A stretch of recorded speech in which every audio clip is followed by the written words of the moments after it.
চট্টগ্রাম নগরীর বিভিন্ন স্থানে অভিযান চালিয়ে আওয়ামী লীগ, যুবলীগ ও ছাত্রলীগের ৪২ নেতাকর্মীকে গ্রেপ্তার করেছে পুলিশ।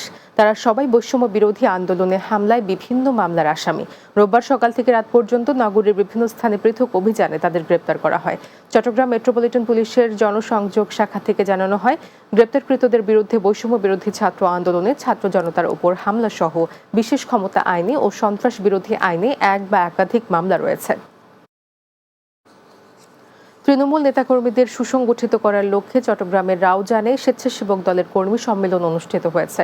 রাউজান সদর ইউনিয়নের রমজান আলী চৌধুরী হাটের দলীয় কার্যালয়ে অনুষ্ঠিত সম্মেলনে প্রধান অতিথি ছিলেন উত্তর জেলা স্বেচ্ছাসেবক দলের যুগ্ম আহ্বায়ক ইউসুফ তালুকদার। ইউনিয়ন স্বেচ্ছাসেবক দলের আহ্বায়ক ইঞ্জিনিয়ার জসিম উদ্দিনের সভাপতিত্বে এতে উপস্থিত ছিলেন স্বেচ্ছাসেবক দলের সদস্য সচিব মোহাম্মদ একরাম মিয়া, উপজেলা স্বেচ্ছাসেবক দলের ভারপ্রাপ্ত আহ্বায়ক মুসা খান মেম্বার, যুগ্ম আহ্বায়ক নুরুল ইসলাম সহ অন্যরা। পিতৃহারা এতিম ২ শিশুকে পিতার বাড়ি থেকে উচ্ছেদ করার প্রতিবাদে চট্টগ্রামে সংবাদ সম্মেলন অনুষ্ঠিত হয়েছে।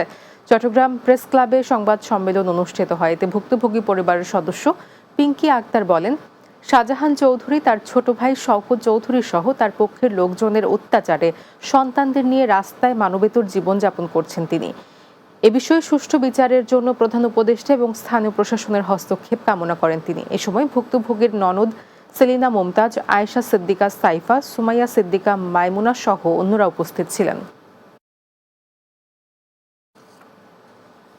Chittagong M A Aziz stadium বাফুফকে ২৫ বছরের জন্য মাঠ বরাদ্দ দেওয়ার প্রতিবাদে সংবাদ সম্মেলন অনুষ্ঠিত হয়েছে।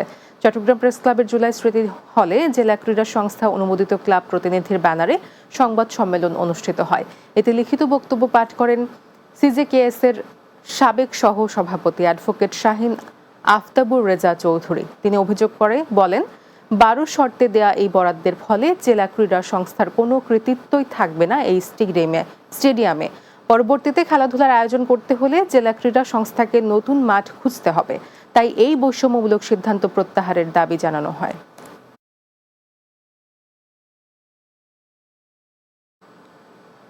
শেষ করব দিনের বাংলা। যাওয়ার আগে শিরোনামগুলো জানিয়ে দিচ্ছি আরও একবার। প্রধান উপদেষ্টার কাছে